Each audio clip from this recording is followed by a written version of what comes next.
जिस धर्म को करने से हमें लाभ हो वो धर्म का मार्ग हमें प्रशस्त करें। सभी इच्छामी बोलते हुए 3 बार निवेदन करें। इच्छामी महाराज जी, इच्छामी महाराज जी, इच्छामी महाराज।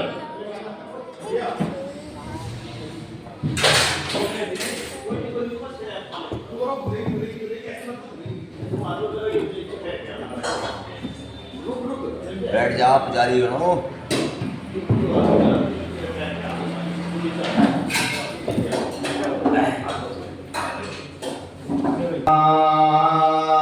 श्रीदेव्याः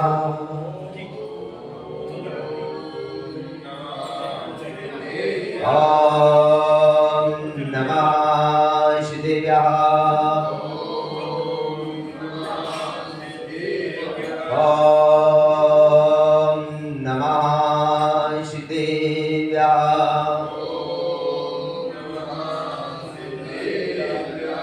मंगलमय मंगले करण हुए तेरा विज्ञान नमताए जाते वे अरिहंतादि महान अरिहंतादि महान नमन चरण में करे रहे अनुनय से कर जो कदम कदम बढ़ते चले मोक्ष महल की ओर कदम कदम बढ़ते चले मोक्ष महल की ओर। बड़े अनंता अनंत सिद्ध परमेश्वरी भगवान की 1000 श्री आदिनाथ भगवान की 1000 श्री पार्श्वनाथ भगवान की 1000 श्री महावीर भगवान की आचार्य गुरु श्री विराटसागर जी महामुनिराज की आचार्य गुरु श्री विशेषागर जी महामुनिराज की 1 करोड़ मुनि महाराज की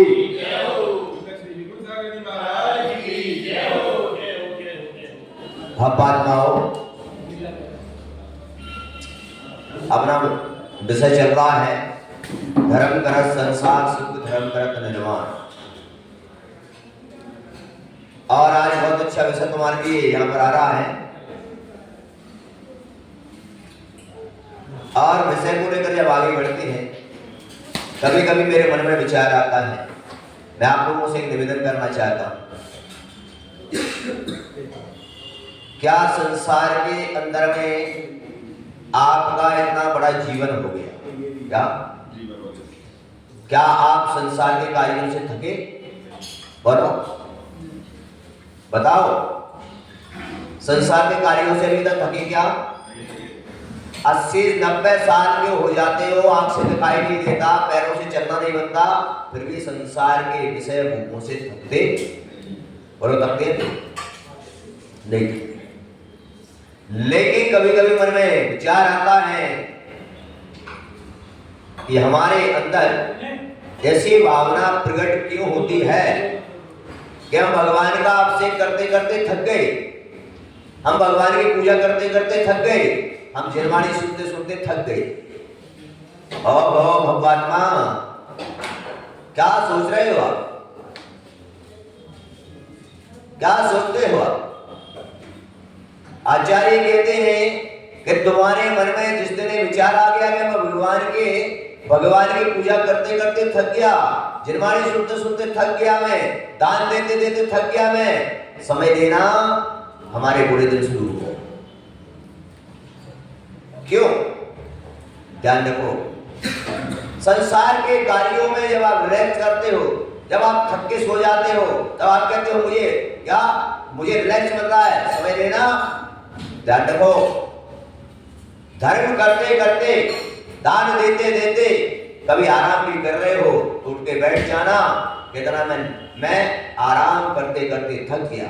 क्या मैं आराम करते करते थक गया, उठकर शास्त्र पढ़ने बैठ जाओ, वो गुरु बैठे तो उनके पास चले जाओ। क्यों? अगर आराम करते करते तुम्हारे मन में विचार आ गया मैं थक गया, तो तुम्हारा कभी कर्मों का बंध नहीं होगा।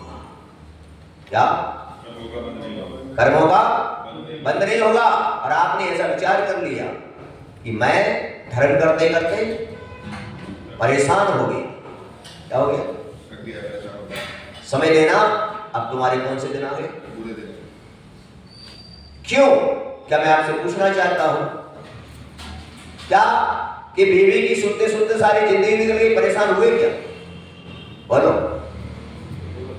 परेशान हुए क्या? बेटा के सुनते सुनते सारा बुढ़ापा निकल जाता है, परेशान होते हैं? और जिनवाणी सुनते सुनते तुम्हारे मन में भाव आ गया, परेशान हो गई। ओहो आत्माओं, है ज्ञानी आत्माओं, क्या विचार कर रहे हैं? क्या विचार कर रहे हैं? कहां पर बोल रहे हैं? थक गए हैं। किसमें? परेशान हो गई। किसमें? ओहो, क्या गजब की बात आचार्यों ने कही। अपने यहां में कभी चिंतन कर लेना, कभी विचार कर लेना। ऐसा भाव कभी धर्म करते करते नहीं आना चाहिए। ऐसा भाव कभी पूजा करते करते नहीं आना चाहिए।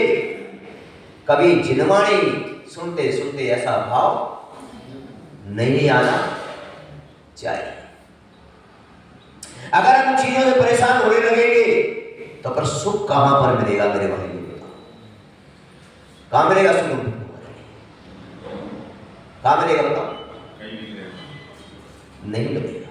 और यही कारण है कि आज हम सुख से नहीं जी पा रहे हैं। हमारे घरों में सुख शांति नहीं है। यही कारण है क्योंकि हम धर्म करते करते थक गए। क्या हो गया? थक गए कि नहीं बताओ? बोलो, थक गए। और आचार्य क्या कह रहे?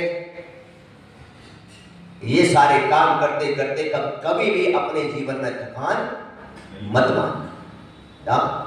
थकान नहीं मानना। हाँ, परेशान हो गए। क्या हो गए? क्या हो गए? आप पर क्या करना है? क्या हो गए?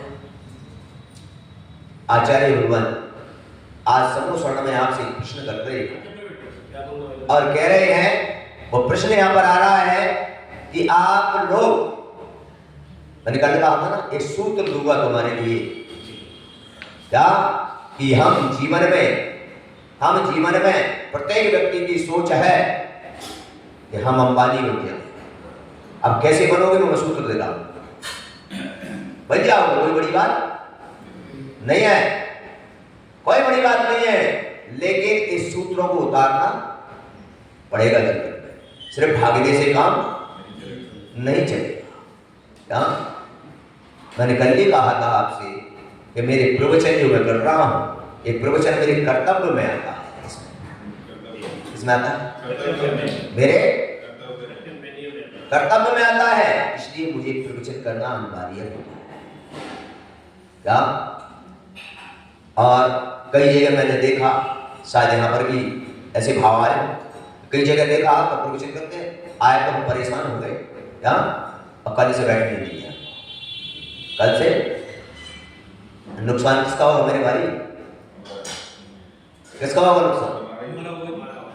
तो आप समझदार हो क्या? ऐसा कौन सा व्यक्ति है सुनकर नुकसान नहीं बंधु हो? यहां पर आचार्य ने कहा और कह रहे हैं, देखो एक प्रश्न आया यहां पर।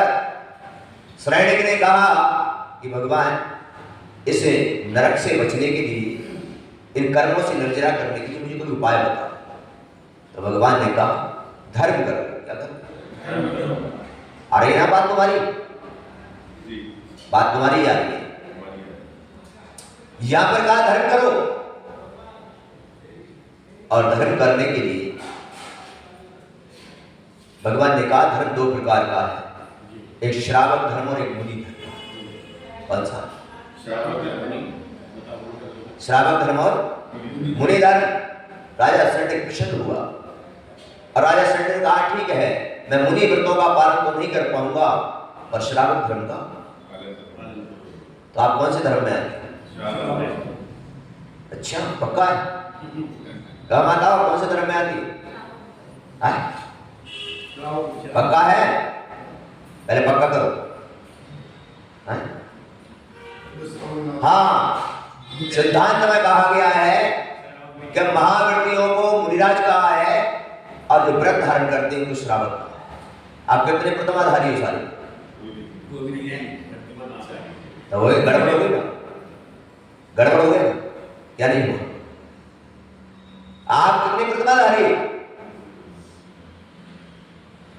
तब भगवान ने ऐसा पूछा तो राजा श्रेणी घबरा गया, क्योंकि जिसकी मैंने बताया था कि नरक आयु का बंद हो जाए वो ना वृत्ति बन सकता है ना महावृत्ति बन सकता है।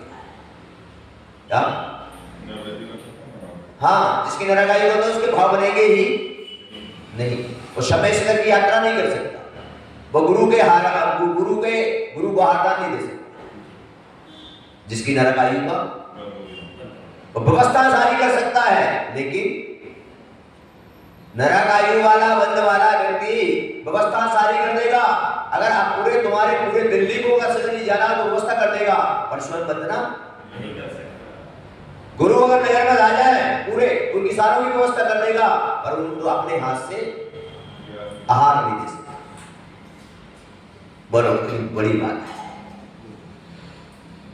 और राजा श्रेणी घबरा गया। राजा श्रेणी ने कहा भगवान मैं कैसे बचूं? उन्होंने कहा सदग्रस्त बनो। क्या बनो? आप कौन से ग्रस्त? अभी तुम भोगी ग्रस्त हो। भोगी ग्रस्त और भोगी ग्रस्त जानते ना, जो इंद्रिय विषयों में ही संलग्न है, जो संसार के पापों में ही संलग्न है, वो कौन से ग्रस्त होते हैं? भोगी। तो कौन से ग्रस्त? अब कैसे कल्याण हो? कैसे हो? इसीलिए यहां पर आचार्यों ने कहा क्या यह बात सबसे पहले आप भगवान की वाणी को सुन के पहले जान लो कि मेरा रास्ता,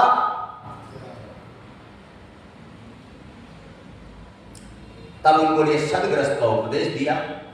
आपको भी भगवान के समूह में क्या भगवान की वाणी से जो बताया है वो हम यहां से बता रहे हैं कि सदग्रस्त बनो। क्या बनना है हमको? सदग्रस्त। और सदग्रस्त बनने के लिए आपको क्या करना है? क्योंकि तुम्हारे पास समय कम रहता है, इसलिए मैं शॉर्ट में बताना पड़ता है, नहीं तो सत्य बातें हैं कि अनेक। अभी मैं एक जगह प्रवचन कर रहा था और प्रवचन करते करते मैंने सोचा किसी व्यक्ति के द्वारा मेरे कान में आवाज आ गई क्या कि महाराज एक घंटा तक प्रवचन तक तो परेशान हो, यहाँ पर भी आवाज आ गई, इसलिए मैं जल्दी बंद कर दूं। नहीं बंधुओं, भगवान के समूह शरण में भगवान की दिव्य देखना एक समय में 48 मिनट के लिए, 48 मिनट तक,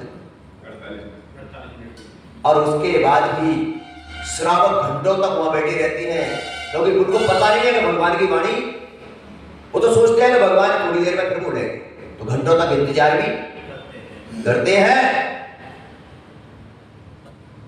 और अपन लोग कभी पुण्य से गुरु आ जाए, भगवान तो बोलते नहीं, भगवान तो पुण्य योग से कभी गुरु आ जाए और तुम्हें भगवान की वाणी सुनने मिल जाए, उसी में आए तो हम परेशान हो गए। और परेशान व्यक्ति कभी जीवन में सुख को प्राप्त हो सकता है? हो सकता है? मैं उन लोगों से पूछना चाहता हूं जिनके ऐसे भाव बनते हैं, घर में पत्नी घंटों तक सुनाती है, कितने तक परेशान होते हैं? बोलो तुमको परेशान होते हैं? और गुरु और उपदेश सुना रहे हैं जिनवाणी, तो क्या हो गए?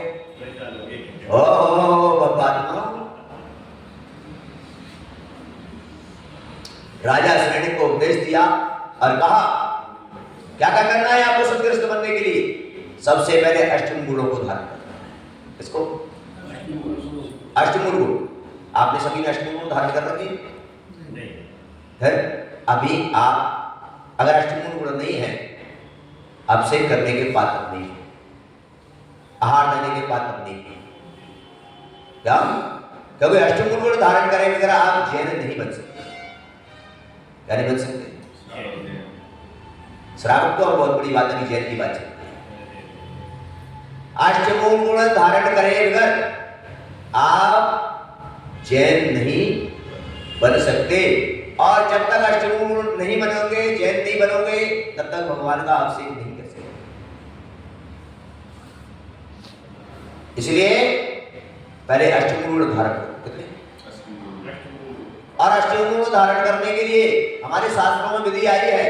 वैसे तो आपको विदित होना चाहिए कि इस जीव को संस्कारित करने के लिए गर्भ से ही संस्कार शुरू हो जाते हैं।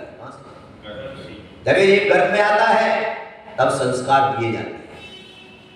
क्या गर्भ में आने पर 2 बार संस्कार होते हैं। इसके बाद जब 45 दिन में जब बच्चा बड़ा हो जाता है तब 1 बार संस्कार होते हैं। और जब 8 वर्ष का होता है तब जाकर आप क्या बनते हो? जैन बनते हैं।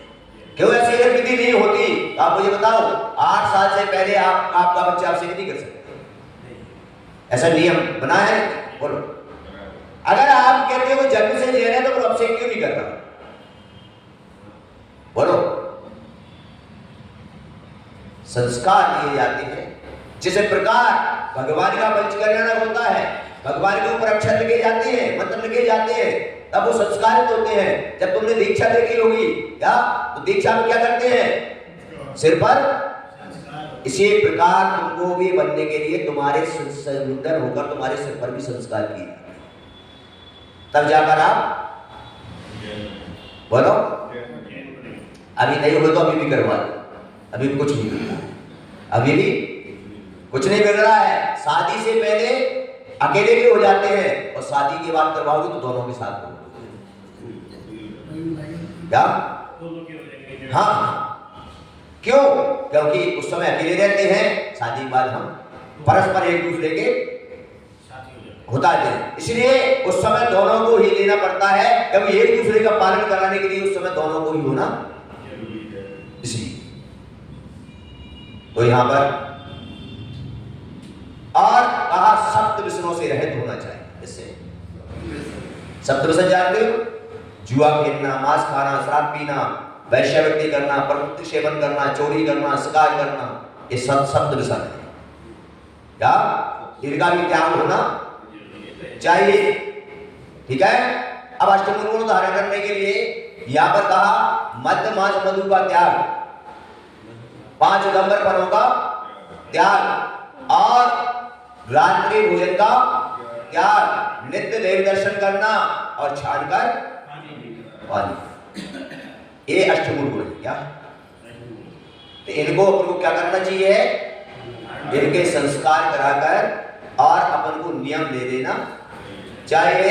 और नियम लेते ही तुम्हारा काम बन जाएगा। क्योंकि बिगर एडमिशन के स्कूल में अगर बच्चा पढ़ने भी जा रहा है, किताब भी पढ़ रहा है, लेकिन परीक्षा में बैठ सकता है? किसी बच्चे का एडमिशन नहीं है स्कूल में और वो पढ़ने भी जा रहा है, किताब भी पढ़ रहा है, तो क्या पेपर दे सकता है? नहीं दे सकता। इसी प्रकार ये संस्कार आपके एडमिशन में क्या है? अगर आपने एडमिशन नहीं लिया और सारे काम कर रहे हो तो क्या हुआ? परीक्षा में तो क्या होगा? वो पढ़ाई तुम्हारी, स्कूल जाना तुम्हारा, बोलो बोलो। इसलिए क्या करना? अभी तक नहीं लिया तो कोई बात, लेकिन अभी भी एडमिशन ले लिया तो सारी पढ़ाई तुम्हारी काम आ जाएगी। तो क्या लेना है? कब लोगे? नहीं, आचार्य भगवान कहते हैं कि अच्छे कार्यों के लिए कल का भी इंतजार नहीं, आज का भी नहीं, अभी कर डाल। क्या कर डाल?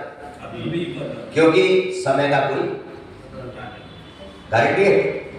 तो आचार्य भगवान यहां पर कह रहे हैं और क्या करना है? बोले और 6 आवश्यक कर्तव्य का पालन। क्या करना? ये 3 चीजें समझ में आ गई? सदग्रस्त की, सप्त व्यसन का, अष्टगुण गुणों का और 6 आवश्यक कर्तव्य का पालन करना और अवक्ष का सेवन नहीं करना। इसका अवक्ष का सेवन नहीं करना ये बताया है आचार्यों ने। जब इनको धारण कर लेते हैं हम, तब जाके सदग्रस्त कहे जाते हैं। क्या कही जाती है? अब सदग्रस्त के लिए यहाँ पर कहा गया, भगवान ने बताया और कहा, फिर वही सदग्रस्त की एक परिभाषा, श्रावक की एक परिभाषा यहाँ पर कुंद स्वामी ने भी कही, जो रेणसार ग्रंथ में लिखा है। उन्होंने, आप लोग ग्रंथों का अध्ययन करो और समय उन्होंने लिखा कि तुम्हारा धर्म क्या है, तो धर्म की परिभाषा आती है, क्या थी कि कर्तव्य में धर्म, कर्तव्य ही हमारा धर्म है। अब कर्तव्य क्या है, तो कुंद स्वामी ने लिख दिया, दानम पूजा मुखम श्रावक धर्मम। श्रावक का धर्म क्या है? दान करना और पूजा करना। अब दान कौन सा करना, तो उन्होंने कहा दान 4 प्रकार 4 संत को दीजिए, यानी 4 संत मुनि, आर्का, क्षुल्लक और शुल्लकाई चतुर्विध संघ को जो 4 प्रकार का दान देता है, आहार दान, औषधि दान, अभय दान, ज्ञान दान। क्या? तो ये कहा आचार्यों ने कि श्रावक का कर्तव्य क्या है? क्या? चतुर्विध संघ को रोजाना आहार दान देना और अष्टप्रभ से भगवान की। अब मैं आपसे पूछ रहा हूं, इनमें से क्या क्या काम करते हैं, बताओ? आहार दान, आहार दान कहां पर होता है जानते हो? श्रावक श्रेष्ठी के घर पर। कहां पर आहार दान कहां होता है? श्रावक श्रेष्ठी के घर पर। ध्यान रखो और ध्यान रखना, मंदिर के अंदर एक कर्मचारी लगाकर अगर आहार कराते हो तो आहारशाला नहीं, वो भोजनशाला। क्या है? और भोजनशाला में दान देने से या भोजनशाला में भोजन करने से कोई भी पुण्य का बंध नहीं होता। बोलो। इसीलिए आवश्यक कर्तव्य के लिए आपको कहा कि आपके घर पर आहारशाला का मतलब क्या होता है जानते हो? आहारशाला का मतलब होता है जिस जगह 12 महीने चूल्हा जलता है, जिस 12 महीने जिस रसोई में वो श्रावक श्रेष्ठी परिवार को भोजन बनता है। क्या का भोजन? वो उसको कहते हैं आहारशाला, उसको कहते हैं आहारशाला। और जहां पर किसी की व्यवस्था नहीं है भोजन की, चाहे भोजनशाला खोल दी जाती है, वो अपने पेट भरने के लिए भोजनशाला में। बोलो। इसलिए मेरा आपसे निवेदन है कि भोजनशाला में साधु को आहार मत कराओ, साधु को आहार कराओ श्रावक श्रेष्ठियों के पर। अगर भोजनशाला में आहार कराओगे तो ना तुम्हें पुण्य मिलेगा और ना साधु की साधना होगी। क्यों? क्योंकि उसमें परिणाम ही नहीं। और श्रावक श्रेष्ठी जब दान देता है तो सारे परिणाम उसके कैसे होते हैं? बोलो। शुद्ध होते हैं। इसलिए मैं तो यही कहूंगा, ये श्रावक श्रेष्ठियों कम से कम अपने कर्तव्य का, बस ये धर्म है, इससे ज्यादा कोई धर्म नहीं है। पंचम काल के अंदर में आचार्यों ने कथन किया है, साधु के लिए भी और तुम्हारे लिए भी, क्या अपने कर्तव्य का पालन करो, इससे बड़ा कोई धर्म। अब मुझे बताइए कि आप लोग अपने आप को धर्मात्मा कहते हैं, लेकिन क्या अपने कर्तव्य का पालन कर रहे हैं? बोलो। नहीं कर रहे। एक बार आपने देखा ना, आगरे के अंदर में बेड़ानी जी थी, जो टीवी पर भी उनका वो आती थी क्लास, रतनलाल बेड़ाना है ना। तो एक बार मैं आगरा गया और आगरा जाकर वहां पर प्रवचन हुआ। उन्होंने कहा बहुत अच्छा इसकी वो चलती है। मैंने कहा मेरे पास लेके आओ। वो मेरे पास आए, बैठ गए। उन्होंने बहुत अच्छा अनेक शास्त्रों का ज्ञान था। मैंने उससे धीरे से एक ही बात पूछी। मैंने कहा हे ज्ञानी आत्मा, मैं तेरे ज्ञान का सम्मान करता हूँ, ये बताओ तुम अपने कर्तव्य का पालन करते हो क्या कहा? बोले महाराज ये नहीं हो पाता। मैंने कहा तो ये ज्ञान तुम्हारा बेकार है। क्या है ज्ञान तुम्हारा? अरे जो ज्ञान हमारे लिए परीक्षा में पास ना करा पाए वो पढ़ाई हमारी। विचार करो, क्या मैं आपसे बस इतना ही कहना चाह रहा हूं, आप कुछ करना या मत करना, लेकिन अपने कर्तव्य का पालन करना।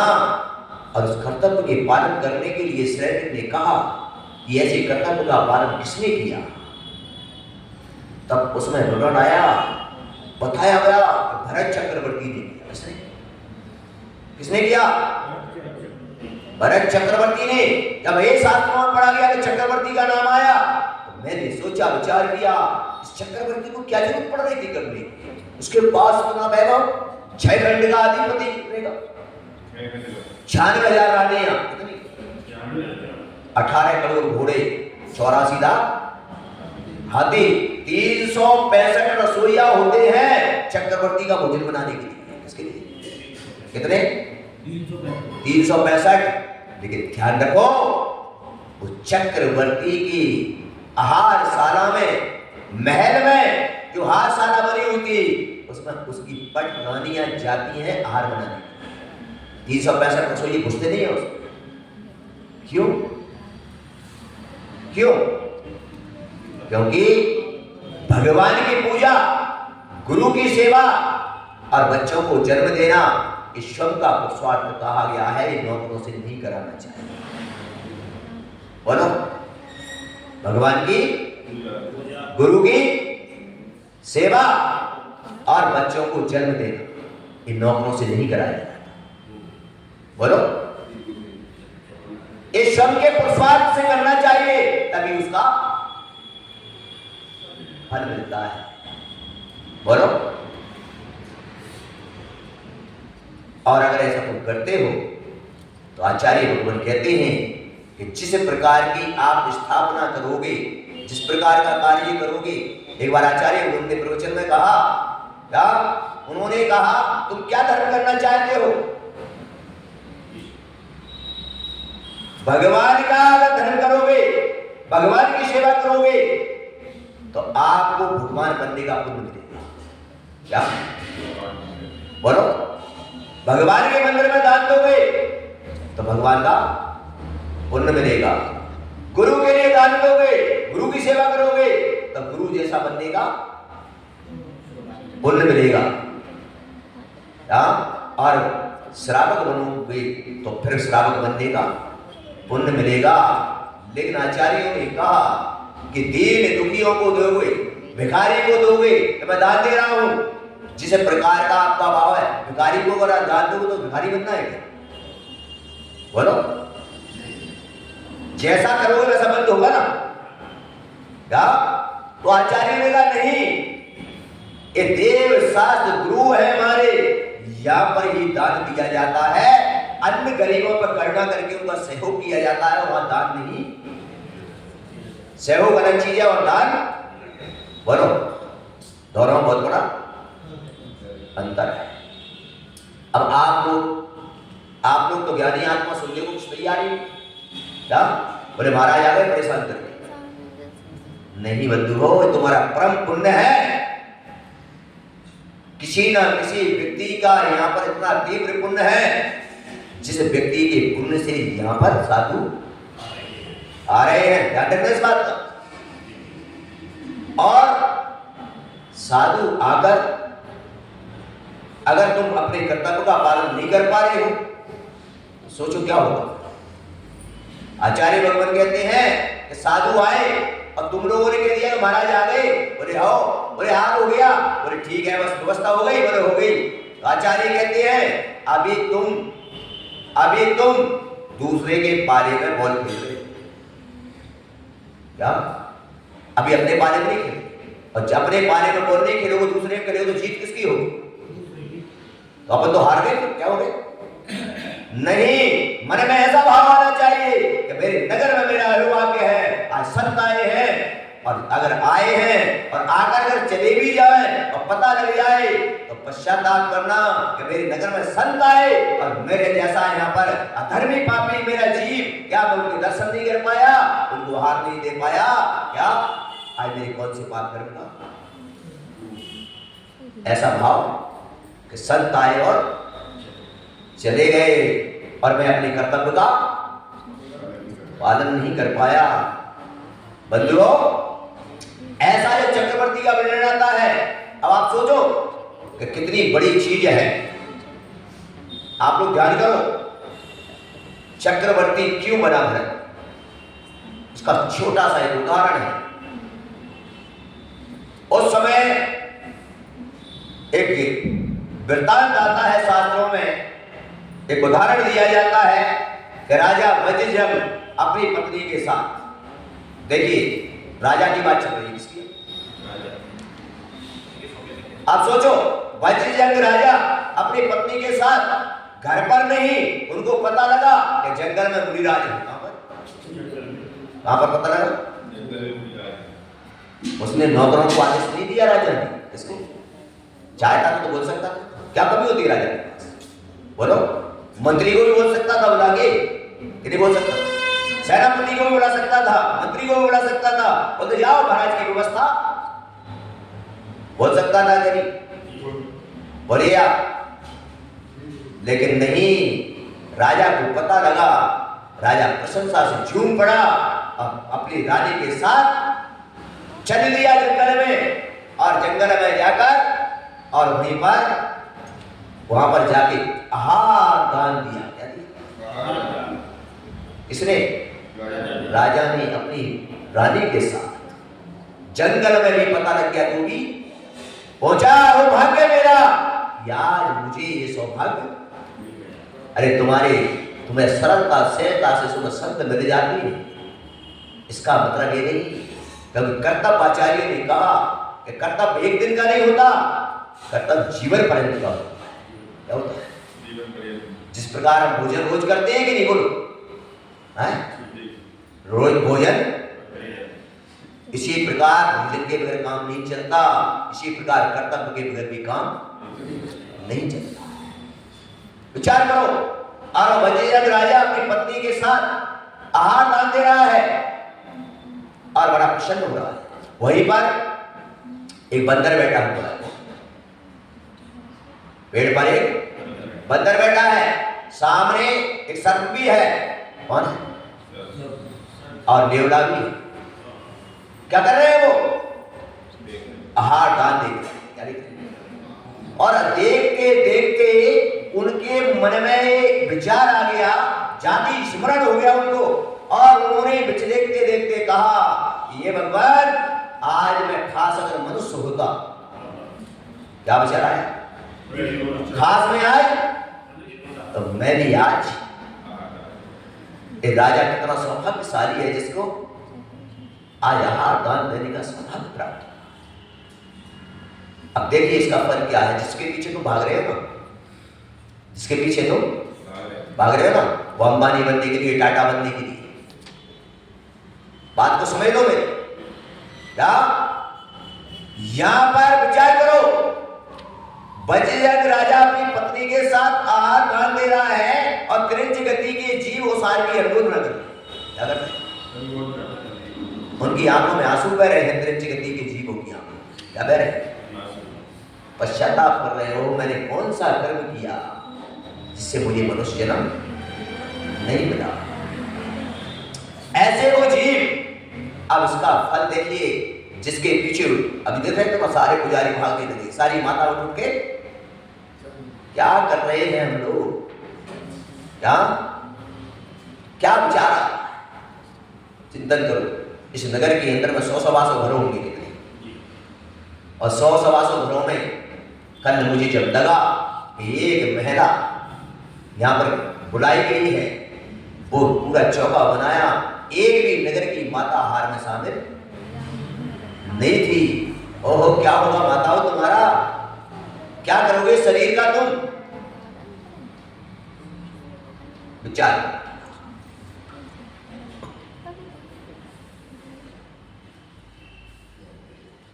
करने का विषय है। लेकिन हमारे आचार्यों ने हमको आदेश कर रखा है कि जब कहीं पर परिस्थिति हो तो प्रायश्चित करके आहार ले लेना, और नहीं तो उस प्रांत को छोड़कर वापस आ जाना।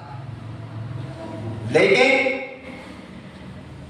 क्योंकि हमारा बहिरंग परिग्रह है 10 प्रकार का। इसका उस बहिरंग परिग्रह में दासी दास भी आते हैं। याद है कौन आते हैं? इसलिए हमारा उसका बहिरंग परिग्रह में त्याग आता है, इसलिए उसका भी दोष लगता है। इसलिए अगर आप लोग कल्याण चाहते हो तो यहाँ पर रहेगा, आगा में बड़े व्यक्ति बनना चाहते हो, आप मोक्ष प्राप्त करना चाहते हो, तो यहाँ पर कितनी छोटी सी बात आई है क्या कि बजरंग राजा ने बाहर दिया अपनी पत्नी के साथ और त्रिंच गति के जीव क्या कर रहे थे हार की। अब देखिए वो त्रिंच गति के जीवों ने कोई पूजा पाठ किया क्या? त्रिंच गति के जीवों ने कोई पूजा पाठ किया क्या? बोलिए क्या? नहीं किया ना। उन्होंने कोई दान दिया क्या? है? उन्होंने कोई व्रतों का पालन किया क्या? नहीं किया ना। लेकिन किससे? त्रिंच गति का जीव कर नहीं सकता, इसलिए उसने क्या की? अनुमोदना की, अपने आप में प्रायश्चित किया, पश्चाताप किया। क्या हुआ बंधुओं? आप लोग दिल्ली वालों को मैं यही बताने आया हूं दिल्ली में, और यही कारण है मेरा रुकने का। नहीं तो दिल्ली के अंदर में मैं किसी कार्यक्रम में आया था यहाँ पर, और वहीं से वापस जाने का था मेरा, और मेरे मन ने कहा कि महीने 2 महीने दिल्ली के श्रावकों को भी कुछ, हाँ नहीं तो मैं कार्यक्रम को तुरंत बाद ही वापस जा रहा हूं। लेकिन मैंने कहा चलो आया हूं तो यहाँ के श्रावकों को भी कुछ यहाँ पर उपदेश देकर, हो सकता है कि अभी तक इनकी समझ में कोई शब्द न आया हो सकता है कहीं हमारी वाणी का कोई शब्द इनके हृदय में प्रवेश कर जाए और इनका परिवर्तन हो जाए। इसलिए मैं दिल्ली में, और दिल्ली वालों को अगर चक्रवर्ती बनना है, दिल्ली वालों को उद्योगपति बनना है अगर, तो यहाँ ये सूत्र अपने जीवन में उतार क्या जितने बचे हो तो करें, जो गए हो तो क्या फल मिला उसका जानते हो? फल उसका ये मिला कि बजरंग राजा आदिनाथ भगवान। क्या अब सोचो फल क्या है? किससे बना? बोलिए शुद्ध परिणामों के साथ। इसके साथ शुद्ध परिणामों के साथ। वो चाहता राजा, अनेक उसके पास नौकर चाकर थे, चाहते तो व्यवस्था भी, लेकिन नहीं, राजा ने कहा मेरे स्वयं का स्वार्थ है। इसका गुरु की सेवा करना मेरा कर्तव्य है। क्या राजकाज चलाने के लिए नौकर चाहिए, लेकिन गुरु की सेवा करने के लिए, कर्तव्य करने के लिए मुझे स्वयं का पुरुषार्थ करना पड़ेगा, तभी मेरा पुण्य का बंध होगा, अन्यथा पुण्य का बंध नहीं। बताओ बजरंग राजा, देखो गजब की बात है यहाँ पर। ये जो बैठी है ना, ये पटरानिया, तुम भी सुन लो, तुम्हारे लिए क्या भावना होना चाहिए। और वहां पर बजरंग राजा की पत्नी, देखो गजब की बात, या दोनों पति पत्नी है। कौन है? और जब वहां आदिनाथ बन के खड़े हुए तो उन्हीं की जो पत्नी थी वो श्रेयांश राजा बन के खड़ी हुई। क्या जिसने, तुम भी ऐसी भावना भाव बताओ कि मेरा पति मुनि बने और मैं उनको, ऐसी भावना भाव कि मेरा पति भी और मैं उनको आहार दूं, ऐसे भावनाओं। और उस समय देखो वो त्रिंच गति के जो जीव थे क्या कर रहे थे? वो आहार की अनुमोदना कर रहे थे, और अनुमोदना करते करते उनके परिणामों की विशुद्धि हुई।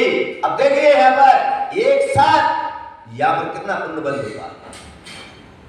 इधर राजा आदिनाथ बन के यहाँ पर जन्मते हैं, और आदिनाथ बड़े होते हैं। वो त्रिंच गति के जो जीव जो देख रहे थे बंदर नेवला आदि, वो यहाँ पर ध्यान रखो, वो यहाँ पर भरत और बाहुबली बनकर आदिनाथ भगवान के पुत्र बन गए। बन गए ना? बोलो पैसे वाले, बोलो क्या करना पड़ा? वो त्रिंच गति के जीव चक्रवर्ती बन गए। क्या बन गए? हार दान की, क्योंकि वो दे नहीं सकते थे, पर उन्होंने पश्चाताप किया। और आप तो मनुष्य हो भगवात्माओं, आपके पास तो कोई कमी नहीं है। और मनुष्य बनने के बाद, जैन कुल में पैदा होने के बाद, और आप ज्ञानी होने के बाद, आप ये जानते हो कर्तव्य, फिर भी ना करो तो चक्रवर्ती बनने वाला भी त्रिंच में चला जाएगा। कहां पर? और इसीलिए कहा कि त्रिचिर चक्रवर्ती बन सकता है। आपको कितना बड़ा पुण्य मिल रहा है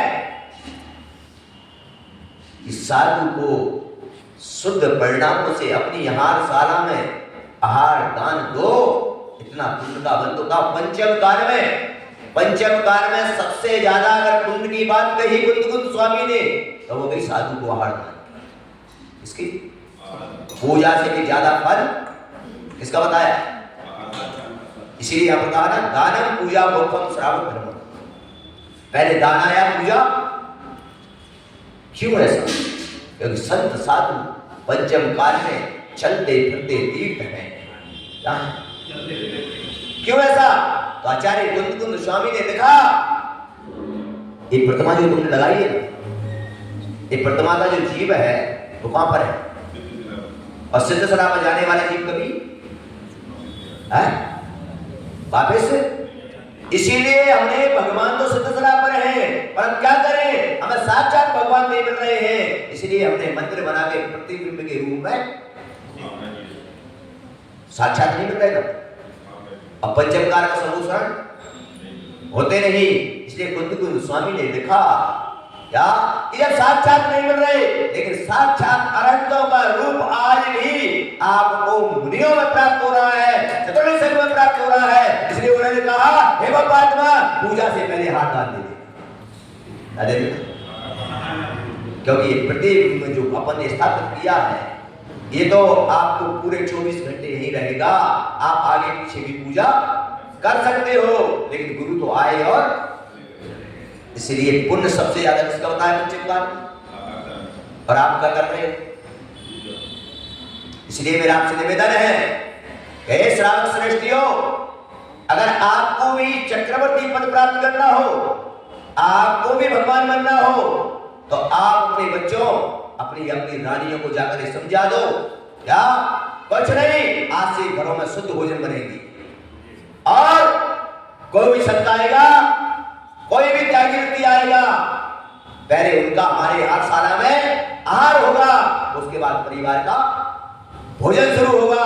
आप करके देख लो, तुम्हें कुछ करने की जरूरत नहीं पड़ेगी। तुम्हारे लिए चक्रवर्ती जैसा वैभव मिल जाएगा। क्या? और चक्रवर्ती का वैभव की चर्चा अपन कल करेंगे। तो उसके पास क्या क्या वैभव था, उसके बाद ही वो अपने कर्तव्य का। तुम्हारे पास क्या है? और दिल्ली वालों, क्या तुम्हारे पास? वो 6 खंड का अधिपति था, कितने का? 6 खंड जानते हो? तुम्हारे पास तो 6 खंड का मकान भी नहीं है। 6 खंड जानते हो ना? भारत जैसे कितने खंड? 6। कितने? उनका अधिपति था। तुम्हारे पास तो 6 खंड का यानी मकान भी नहीं है, फिर भी अपने कर्तव्य करने को हम करें। ऐसा वैभव चक्रवर्ती का जब हम पढ़ते हैं तो मन में विचार आता है कि जिसके पास 84 खंड का महल होता है चक्रवर्ती, कितना? तुम्हारे पास कितने खंड का है? फिर भी चक्रवर्ती के चाचा बने बैठे। क्या? चक्रवर्ती के चाचा बने बैठे, फिर भी कर्तव्य करने को तैयार नहीं हो। ये चक्रवर्ती के पटरानियां, ये रानी की चाची बनी बैठी, फिर भी कर्तव्य करने को तैयार नहीं। बोलो, इसलिए पटरानी हो, दिल्ली की चक्रवर्ती की पटरानी हो, बस अपने कर्तव्य का पालन कर लो, तुम्हारे लिए सारे सुख मिल जाएंगे। और नहीं तो ध्यान रखना, तुमने गुरु की सेवा नहीं की तो तुम भी अपने बच्चों से उम्मीद मत रखना तुम्हारी सेवा होगी। क्या? कभी तुम अपने से बड़ों की सेवा नहीं करोगे तो तुम्हारी भी सेवा नहीं होगी। क्या? तुम अपने खुद का पुरुषार्थ नहीं करोगे तो तुम्हारा बेटा भी क्या पड़ा रहे कोने में, एक नौकर लगा देगा और तुमको भी भोजन करा देगा। इसलिए भगवान की गुरु की सेवा किससे करो? सबके पुरुषार्थ से करो। तुम्हारा जीवन धन्य मंगलमय हो जाएगा, तुम्हारा जीवन सुनना हो जाएगा। और मैं तो यही आशीर्वाद दे रहा हूं सभी को, भगवान से यही प्रार्थना करता हूं कि सब अपने अपने कर्तव्य का पालन करें और सबको मोक्ष की, और अगर कर्तव्य नहीं किया तो वो चाहो कर्तव्य का पालन नहीं किया तो मोक्ष तो क्या आपको कुछ भी मिलने वाला नहीं है। इसलिए अपने कर्तव्य का निष्ठा और भक्ति के साथ पालन करो। बस यही धर्म है, इससे बड़ा कोई धर्म ज्यादा तुम्हें जानने की जरूरत नहीं है। बस एक ही मंत्र पढ़ो कि मैं मेरे कर्तव्य का पालन करूं तो मैं कुछ करने की तुम्हारा सब सुख तुम्हें मिल जाएगा। इसी के साथ आगे का फिर करेंगे अपन। और वैसे भी तुम्हारा कुल कब तक चलता है, क्योंकि ज्यादा प्रवास का समय मेरा नहीं है। हो सकता है एक आध दिन में ही मैं, हो सकता है एक आध दिन में ही, क्योंकि मेरी तो मैं तुम्हें बताई कि मैं तो व्यापारी हूं धर्म का। मेरी दुकान चलेगी तो, और नहीं चलेगी तो दूसरी जगह लगाऊंगा। बोलो सही बात है कि? तो आप लोग सोच लो, आप लोग सोच लो, नहीं तो बाद में पछताओगे। क्या घर पर गुरु आए, घर पर मेला लगा और हम अपनी पसंद की वस्तु नहीं खरीद पाए, और जब चला जाएगा उसके बाद पछताने से कुछ होने वाला नहीं है। इसलिए ज्यादा समय नहीं है, इसलिए जो भी सुनना है सुन लीजिए। दोपहर में भी मैंने कहा था कि स्वाध्याय होता है, शाम को भी कहा था, लेकिन कोई भी व्यक्ति ना शाम को आया ना कोई, नहीं तो हम अन्य जगह पर रहते हैं तो हम खुद सोचते हैं क्या कि हमको एक आध घंटे रेस्ट करने मिल जाए, लेकिन वहां वो भी नहीं मिलता, क्योंकि पब्लिक की, क्योंकि उनको आशा है आप लोग जितना ले सकते हैं आप ले लें, नहीं तो पता नहीं कि हम तो साधु संत हैं, हमका तो करने का भी कोई ठिकाना, क्या ठिकाना है बोलो, कोई ठिकाना नहीं है। इसलिए जो लाभ देना दे दीजिए। बोले पंच परमेश्वरी भगवान की, जिनवाणी के ज्ञान